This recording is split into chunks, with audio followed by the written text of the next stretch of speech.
Hello cuties, आप सब लोगों का स्वागत है मूवीज़ बनगढ़ में। आज हम बात करने वाले हैं she and her perfect husband के एपिसोड 20 की। एपिसोड की स्टार्टिंग होती है, क्वीन वेन्यू रैन मिमी से कह रहा होता है कि सारी मेरी ही गलती है, और रैन मिमी भी उसको डांट रही थी कि तुमने हमारे बिज़नेस को कितना नुकसान पहुँचा दिया है, कोई इतना बड़ा भी हमारा बिज़नेस नहीं है जितना तुमने इसको नुकसान कर दिया है। क्वीन वेन्यू कहता है कि प्लीज़ मुझसे गलती हो गई है, तुम ये सबको संभाल लो। और वैसे भी आजकल तो जेंडर इक्वालिटी चल रही है ना, वुमेन भी सारी चीज़ें संभाल रही हैं, तो तुम्हें भी फाइनेंशियली रिस्पॉन्सिबल होना चाहिए। और मैं तो पता नहीं किस चीज़ में अच्छा हूँ, मुझे तो वो चीज़ अभी तक मिली ही नहीं है, बट मैं उसे एक ना एक दिन ढूंढते ही रहूँगा। और फिर दिखाते हैं यंग हुआ घर पे बैठा हुआ ली डाई के बारे में ही सोच रहा होता है। ली डाई ने उससे बोला था कि क्विंची को आजकल ऑफिस में बहुत कुछ फेस करना पड़ेगा, उसके जितने कलीग्स है कोई उससे ढंग से बात नहीं करेगा, उसको पता नहीं क्या क्या फेस करना पड़े। और वो ऐसी है कि सारी बातें अपनी दिल में ही छिपा लेती है, वो किसी को कुछ नहीं बताएगी। तो प्लीज़ उसको टाइम टू टाइम एडवाइस करते रहना, उसको सारी चीज़ें समझाते रहना, क्योंकि मुझे पता है तुम उसको अच्छे से एडवाइस दे सकते हो। फिर दिखाते हैं क्विंची फ्रेशन अप होके आ गई थी और वो देखती है कि येंगवा चॉकलेट आइसक्रीम खा रहा है, तो उसका भी थोड़ा सा जी ललचा लेता है और फिर वो येंगवा से आइसक्रीम ले लेती है। येंगवा उसको देख के उससे पूछता है कि आजकल सब कुछ ठीक चल रहा है, कोई प्रॉब्लम तो नहीं है ना। क्विंची कहती है कि कोई प्रॉब्लम नहीं है, और जो मेरी मॉम प्रॉब्लम क्रिएट कर रही है, तुमसे फालतू की डिमांड कर रही है, उनको मैं संभाल लूँगी। येंगवा फिर भी उससे पूछता है कि कुछ और है, तुम्हें हेल्प तो नहीं चाहिए मेरी। फिर येंगवा को याद आता है कि ली डाई ने उसको बताया था कि क्विंची को ये लेक्चर वेक्चर बड़े पसंद नहीं आते हैं, इसलिए वो कुछ ऐसी बात सुनेगी नहीं। मगर फिर उसने ये भी बोल दिया था कि अगर तुम थोड़ा सा भी क्विंची की किसी चीज़ में हेल्प कर दो, उसको थोड़े से फ़ायदे दिखा दो, वो तो इजीली तुम्हारी बात मान जाएगी, तुम उसको इजीली मैनिपुलेट कर सकते हो। फिर दिखाते हैं येंगवा क्विंची को थोड़े मसाज देने लगता है, और क्विंची को भी थोड़ा अच्छा लग रहा था। वो मसाज देते हुए उससे पूछ रहा था कि क्या प्रॉब्लम चल रही है ऑफिस में, कोई तुम्हें ऐसे परेशान तो नहीं कर रहा है। क्विंची कहती है कि हाँ, ये थोड़े नए कलीग्स जो हैं ढंग से बात नहीं करते हैं और थोड़ी ऐसी अलग अलग से रहते हैं, मगर फिर भी है सब कुछ ठीक हो जाएगा। येंगवा उससे कहता है कि तुम्हें याद तो है ना कि तुम प्रमोशन क्यों चाहती थी, 11th फ्लोर पे क्यों जाना चाहती थी। क्विंची कहती है मुझे सब कुछ याद है।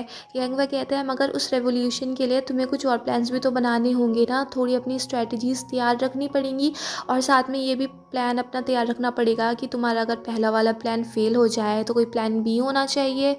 बट तब तक क्विंची सो चुकी थी। फिर येंगवा देखता है कि क्विंची सो रही है, कितनी क्यूट सी लग रही है। फिर वो उसके हाथ से आइसक्रीम भी हटा देता है, और वो सोचता है कि ज़्यादा शुगर खाने से ये नींद आ ही जाती है। फिर मॉर्निंग में दिखाते हैं येंगवा ने ब्रेकफास्ट तैयार किया था, और वो क्विंची से बात कर रहा होता है शादी के बारे में। क्विंची कहती है कि बस मेरी मॉम की यही प्रॉब्लम है, उनको शादी अच्छे से चाहिए, तो हम उनकी शादी तक डिमांड सारी पूरी कर देते हैं, फिर हम आगे अपने आप ही मैनेज कर लेंगे। और वो उससे कह देती है कि रैन मिमी सब कुछ संभाल लेगी, वो बिज़नेस इंडस्ट्री में भी है, इस होटल इंडस्ट्री में है, तो उसको सारी चीज़ें पता है, उसकी वजह से हमें काफ़ी अच्छा सा डिस्काउंट भी मिल जाएगा और सारी चीज़ें ठीक हो जाएंगी। ये अंकुआ क्विंची से पूछता है कि तुम्हें किस टाइप की शादी चाहिए, तुमने कभी सोचा तो होगा। क्विंची कह देती है कि मैंने इस बारे में कभी नहीं सोचा, मुझे कभी शादी करनी ही नहीं थी। अब देखो मेरी फैमिली में 5 शादियाँ हो चुकी हैं, मेरे डैड और मेरे भाइयों को मिला के, समझ रहे हो, 5। कोई नॉर्मल में ऐसे होता है। और फिर क्विंची येंगवा से बोलती है कि मैं तुम्हारे लिए गिफ्ट लेके आई थी, बट रात मुझे नींद आ गई। फिर वो दिखाती है वो उसके टर्टल के लिए एक दूसरी मेट लेके आई थी, जिसको देख के येंगवा भी खुश हो जाता है। फिर वो दोनों मिलके उन दोनों को देखते हैं, और येंगवा क्विंची से ही बोलता है कि तुम इसका कुछ नेम रख दो।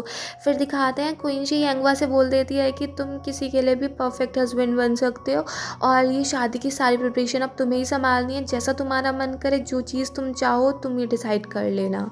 फिर दिखाते हैं क्विंची तो ऑफिस चली गई थी, रैन मिमी क्विंची से बात करती है शादी के बारे में, बट क्विंची उससे बोल देती है कि सारी बातें येंगवा से डिस्कस कर लो, वही सब कुछ डिसाइड करेगा। फिर दिखाते हैं रैन मिमी येंगवा को होटल दिखा रही होती है, फूड दिखा रही होती है, और वो उसको सब बता देती है कि इतने % डिस्काउंट मिल रहा है, और 3 टाइप की वेडिंग हो सकती है, एक स्मॉल, थोड़ी लार्ज, थोड़ी मीडियम। फिर दिखाते हैं क्विंची एक दूसरे काउंसलर से कुछ पूछ रही होती है, बट वो उसको कुछ बता के नहीं देता है। फिर से रैन मिमी का फ़ोन आ जाता है क्विंची के पास, और वो उसको कह रही होती है कि तुमने कैसा हस्बैंड चूज़ किया है, इसको तो कोई चीज़ पसंद ही नहीं आ रही है, और हर चीज़ में इतना ज़्यादा डिस्काउंट चाह रहा है, कम से कम खर्च करना चाह रहा है, तुम ऐसा हस्बैंड चाहती हो।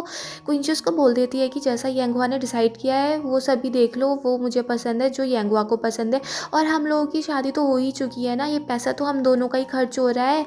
येंगवा ने रैन मिमी से कहा था कि शादी छोटी हो या बड़ी हो, अगर बड़ी होती है तो इससे कुछ प्यार का पता नहीं चलता है, चाहे तुम कितनी बड़ी डायमंड रिंग दे दो, इससे तो सिर्फ ये लगता है ना तुम कितने पैसे खर्च कर सकते हो। बस एक ढंग का प्यार होना चाहिए और साथ में कुछ फीलिंग्स होनी चाहिए। बड़ी या छोटी शादी से कोई फ़र्क नहीं पड़ता है। और क्विंची भी कह रही थी कि हाँ, यांगवा ने सब कुछ ठीक बोला है, जैसा यांगवा ने डिसाइड किया है सब कुछ वैसा ही होगा। फिर दिखाते हैं वो रिहर्सल कर रहे थे शादी की, तो यांगवा भी कोट पैंट पहन के आया था, काफ़ी स्मार्ट लग रहा था। और साथ में फिर वहाँ पे क्विंची भी आ जाती है वेडिंग ड्रेस में। उसको देख के सब बहुत खुश होते हैं कि क्विंची कितनी ज़्यादा सुंदर लग रही है। क्विंची का बड़ा भाई क्वीन वैनबिन भी क्विंची से आके मिलता है कि मुझे यकीन नहीं होता कि तुम आज कितनी सुंदर लग रही हो, आज मेरी बहन कितनी बड़ी हो गई। और वो क्विंची को लेके काफ़ी ज़्यादा इमोशनल था। फिर वो यांगवा से ही बोलता है कि ये लड़की जो तुम्हारे साइड में खड़ी है ये मेरी बहन है, अब मैं इसका हाथ तुम्हारे हाथ में देता हूँ। मैं चाहता हूँ कि तुम दोनों अपनी पूरी ज़िंदगी खुशियों में बिताओ। अगर कोई भी प्रॉब्लम आए तो यांगवा तुम उसको क्विंची को सबसे बचा सको। अगर कोई तूफ़ान आता है तो तुम क्विंची को उससे शेल्टर कर सको, तुम उसकी हर कदम पे हेल्प करो, उसका साथ दो। उसकी बात सुन के यांगवा कह देता है कि मैं ऐसा कुछ नहीं कर सकता, जिसको सुन के उसके दोनों भाई गुस्सा हो जाते हैं कि ये क्या बात कर रहे हो, अभी तो तुम शादी करने की बात कर रहे हो मेरी बहन से और तुम उसके लिए इतना भी नहीं कर सकते हो। यांगवा बोल देता है कि मैं क्विंची को किसी भी तूफ़ान से नहीं बचा सकता हूँ, बल्कि मैं उसके साथ खड़ा रह सकता हूँ, क्योंकि क्विंची मुझसे ज़्यादा इंटेलिजेंट है, मुझसे ज़्यादा अच्छी है, बहुत ज़्यादा करेजियस है, बहुत ब्यूटीफुल है, वो मुझसे हर चीज़ अच्छी जानती है। तो मैं उसका हमेशा एक फ्रेंड रहूँगा और वो मेरी मेंटोर रहेगी और हम दोनों पार्टनर की तरह अपनी लाइफ बिताएंगे।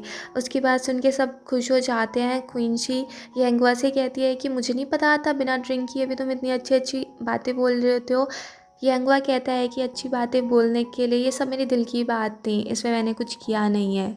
फिर दिखाते हैं क्विंची कहती है कि मैं किसी और ड्रेस को भी ट्राई करने जाती हूँ।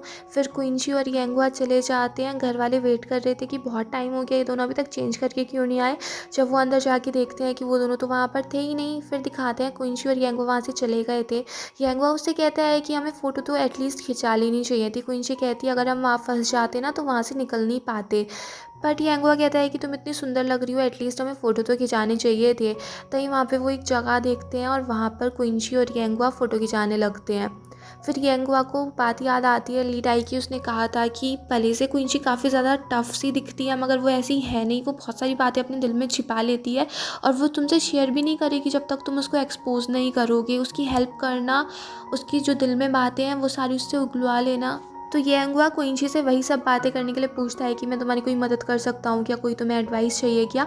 बट क्विंची कहती है कि मुझे उस सब की ज़रूरत नहीं है और तुम वैसे भी किस चीज़ में मेरी हेल्प कर दो कि तुम्हें ये सारी चीज़ें आती हैं नहीं। वहाँ पे क्विंची काफ़ी ज़्यादा भड़क जाती है यांगवा पे और फिर यांगवा भी उससे कुछ कहता नहीं और वहाँ से गुस्से में चला जाता है। फिर दिखाते हैं ऑफिस में क्विंची के साथ कुछ भी अच्छा नहीं हो रहा था, ना ही वो कोई मीटिंग अटेंड कर पा रही थी और तो और वो लोगों के लिए कॉफ़ी ला रही थी, रिफ़्रेशमेंट रख रही थी, उसका कुछ नहीं हो पा रहा था। ना कोई उससे कोई ढंग से बात कर रहा था, ना उसे कोई केस मिल रहा था और इन्हीं सब बातों को सुन सुन के वो भी बहुत खुश हो रही थी। बट जुनूई को ये सब थोड़ा इतना ठीक नहीं लग रहा था। फिर दिखाते हैं क्विंची काफ़ी मेहनत कर रही थी कि उसको कुछ केस मिले। वो काफ़ी सारे अपने कॉन्टैक्ट से बात कर रही थी, बेचारी बहुत मेहनत कर रही थी और रात को ऐसे काम करते करते वो सो जाती थी। तो यांगवा ही उसकी हेल्प करता था। फिर दिखाते हैं कि क्विंची को एक दिन अपने एक सीनियर भी मिल जाता है स्कूल टाइम का। वो उससे बात करती है किसी केस से रिलेटेड, बट वहाँ पे भी कोई बात नहीं बन पाती और तो और वो दूसरे लोगों के लिए, उनके लिए नाश्ता, उनके लिए खाना वगैरह सब कुछ ला रही थी और मीटिंग तो वो कभी अटेंड नहीं कर पाती। और इन्हीं सब चीज़ों को लेके क्विंची बहुत ज़्यादा गुस्सा थी। वो यांगवा को सब कुछ सुना रही थी कि मेरे साथ क्या क्या हो रहा है। और फिर वो लोग मुझसे कहते हैं कि अब मीटिंग ख़त्म हो गई। उसके बाद मुझसे पूछते हैं कि मैं इस मीटिंग के बारे में क्या सोचती हूँ। पहले तो मुझे सब काम करने के लिए भेज दिया, फिर मुझसे पूछ रहे हैं कि मैं मीटिंग के बारे में क्या सोचती हूँ। ये सब इतनी इंपॉर्टेंट चीज़ें थी, मुझे कितना कुछ सीखने को मिलता, मगर मैं कुछ हो ही नहीं पा रहा है मेरे साथ। यांगवा कहता है कि इसमें सारी गलती तुम्हारी थी, तुमने इस बारे में सोचा। क्विंची कहती है मेरी गलती क्या थी, मैंने क्या गलत कर दिया। यांगवा कहता है गलती तो सारी तुम्हारी थी, मगर मैं तुम्हें बता तो सकता नहीं हूँ क्योंकि भाई मुझे एडवाइस देना आता नहीं है, मुझे तो कुछ पता ही नहीं है। और फिर रूम में चला जाता है। क्विंची उसके पीछे पीछे भी जाती है, बट यांगवा ने रूम बंद कर लिया था। फिर दिखाते हैं यांगवा अपनी फ्रेंड्स के साथ ही बैठा हुआ था और तभी उसका फ्रेंड मिस्टर जाओ उससे कहता है कि मुझे एक बहुत इनसाइड खबर मिली है, अगर तुम चाहो तो मैं तुम्हें बता सकता हूँ, स्टॉक के बारे में काफ़ी अच्छा है।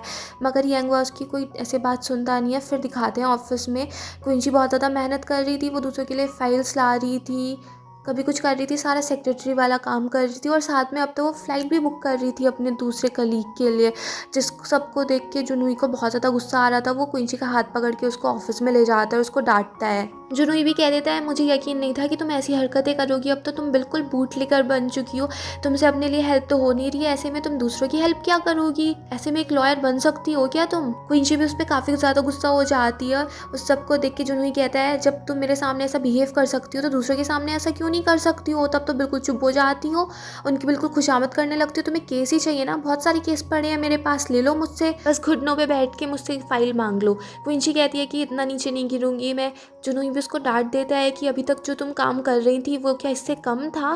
फिर क्विंची वहाँ से चली जाती है और बार बार वो यही सोचने लगती है कि वो क्या क्या काम कर रही थी।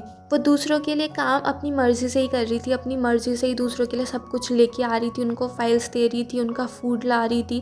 फिर उसको अपनी एक फ़ाइल में एक नोट मिलता है जिस पे यांगवा ने लिखा हुआ था कि जैसा तुम अपने आप को ट्रीट करोगी दुनिया तुम्हें वैसे ही ट्रीट करेगी। और उसको देख के फिर दिखाते हैं जब क्विंची सो गई थी तो यांगवा ने वो सारे नोट्स उसकी फ़ाइल में चिपका दिए थे और उस नोट को वो लैंप पे चिपका देती है। फिर दिखाते हैं क्विंची जब ऑफिस से जा रही थी तो उसको उसके 2 काउंसलर मिल जाते हैं। वो उनसे कह देती है कि वो उनको लिफ्ट दे सकती है क्योंकि पता नहीं इस टाइम पे टैक्सी मिले ना मिले। तो वो लोग उसकी कार में बैठ जाते हैं और क्विंची उनको कॉफ़ी भी पकड़ा देती है और फिर वो कार ऐसी चलाती है कि वो सारी कॉफ़ी उन दोनों के ऊपर ही आ गिरती है। फिर दिखाते हैं क्विंची ने यांगवा के लिए भी एक गिफ्ट तैयार किया होता है, उसे देख के यांगवा खुश हो जाता है और फिर क्विंची वेट कर रही थी कि यांगवा कुछ रिप्लाई करेगा, कुछ तो करेगा, बट वो कुछ करता नहीं है। फिर अचानक से वो उसकी डोर के नीचे कुछ पेपर्स खिसका देता है जिनको देख के क्विंची काफ़ी खुश हो जाती है। फिर नेक्स्ट डे दिखाते हैं मीटिंग में सब लोग यही डिस्कस कर रहे थे कि आज वो क्या फूड टेस्ट कर सकते हैं और सब ऑर्डर देने शुरू कर देते हैं और उसमें क्विंची भी ऑर्डर दे देती है। उसका दूसरा कलीग उससे कहता भी है कि तुम ही लेके आओ, उसको इशारे करता है, बट क्विंची भी बिल्कुल अड़ी रहती है कि हाँ मैंने ये ऑर्डर दे दिया है, जो जिसको लेके आना है वो ले आए। जिसको देख के जुनूई भी खुश हो रहा होता है। फिर उनकी मीटिंग ओवर होती है, उसके बाद सब जाने लगते हैं। वहाँ पे बस क्विंची और टेंगुई बैठे रह जाते हैं और यहीं पे एपिसोड फिनिश हो जाता है। अगर आपको ये पसंद आया हो तो प्लीज़ मेरे चैनल को सब्सक्राइब करें, लाइक करें, शेयर करें, कमेंट्स करें and bye bye till next video.